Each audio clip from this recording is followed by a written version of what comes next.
Hey everyone, welcome back to the channel. When you picture a samurai, what comes to mind? A lone warrior, resplendent in armor, drawing a gleaming katana with deadly grace, right? The sword, the soul of the samurai, an icon of Japanese history. It's an image that has captivated the world for centuries. But what if I told you that this picture is incomplete?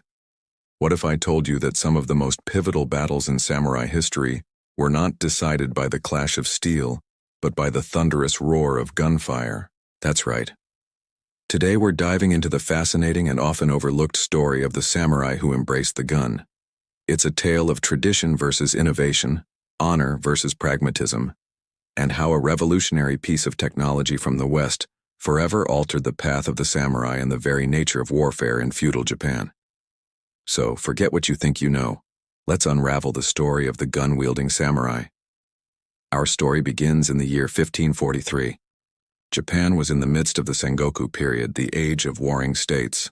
For over a century, powerful feudal lords, known as daimyo, had been locked in a relentless struggle for land and power.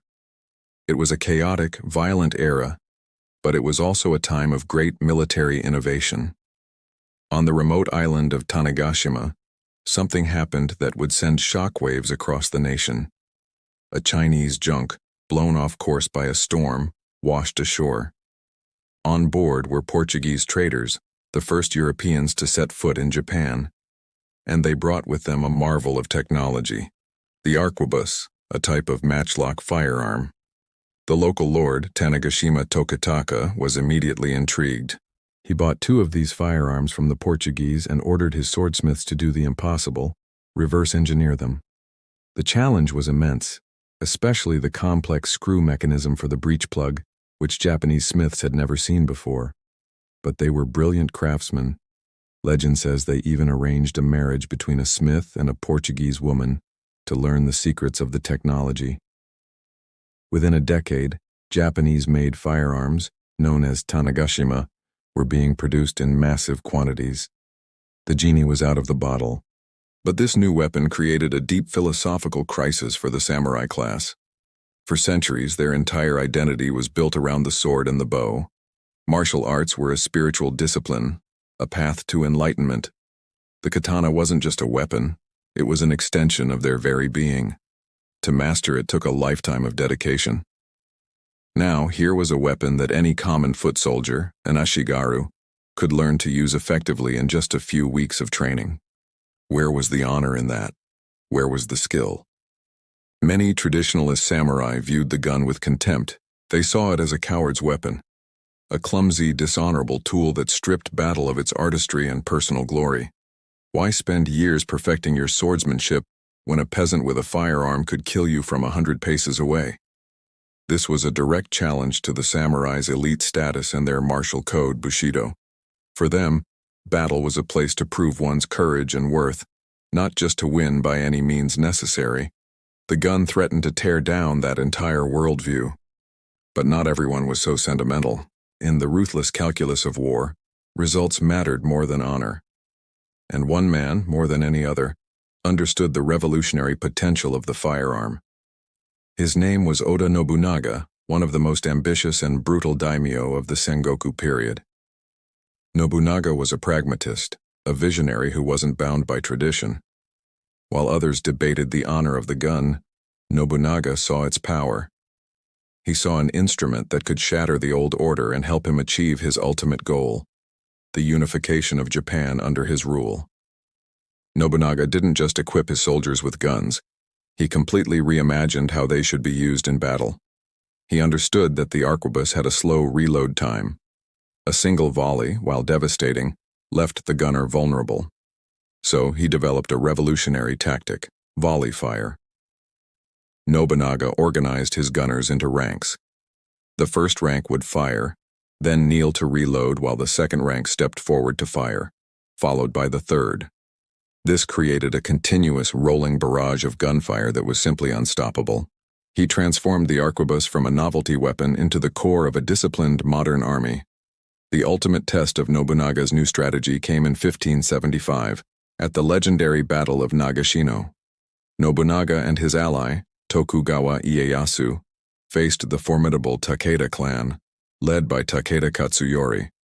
The Takeda were famous for having the most powerful cavalry force in all of Japan. Their charge was considered an unstoppable tide of men and horses, a force that had crushed countless enemies. Conventional wisdom said to meet them on the open field was suicide, but Nobunaga wasn't a conventional leader. He chose his ground carefully, positioning his 38,000 troops behind a small river and erecting long wooden palisades to break the momentum of the Takeda cavalry charge. And behind those palisades, he stationed 3,000 of his best Ashigaru gunners, drilled in his devastating volley fire technique. The Takeda, overconfident in their legendary cavalry, charged as expected. It was a magnificent, terrifying sight. But as they galloped towards Nobunaga's lines, they were met not with spears and swords but with an unrelenting storm of lead. The first rank of gunners fired, then the second, then the third. The continuous volleys tore through the Takeda ranks. Horses and riders fell in heaps.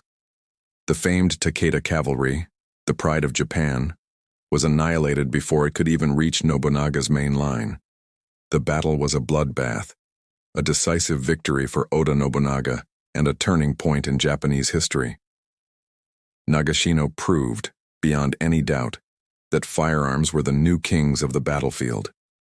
The age of the individual samurai hero, seeking a worthy opponent for a noble duel, was over.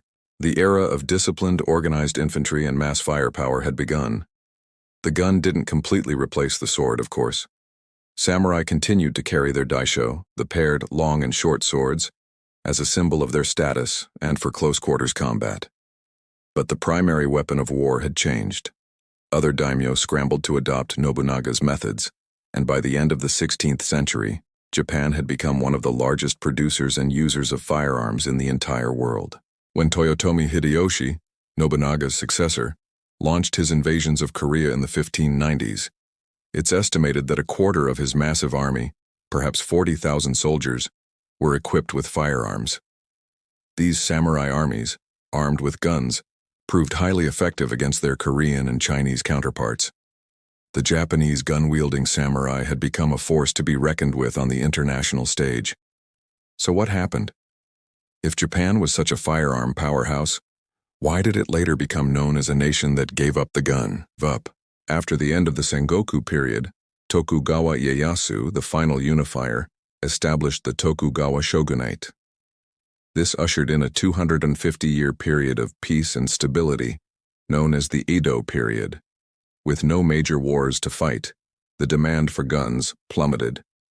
The shogunate also implemented a strict policy of isolation, sakoku, cutting Japan off from most of the outside world. Firearm production was heavily restricted and placed under tight government control. The sword, no longer a primary battlefield weapon, was elevated once again. It became the ultimate symbol of the samurai's status in a time of peace, a romanticized link to a more glorious, martial past.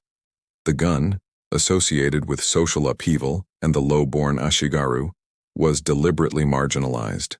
Japan turned inward, and the memory of the gun-wielding samurai began to fade, replaced by the idealized image of the swordsman that we know so well today.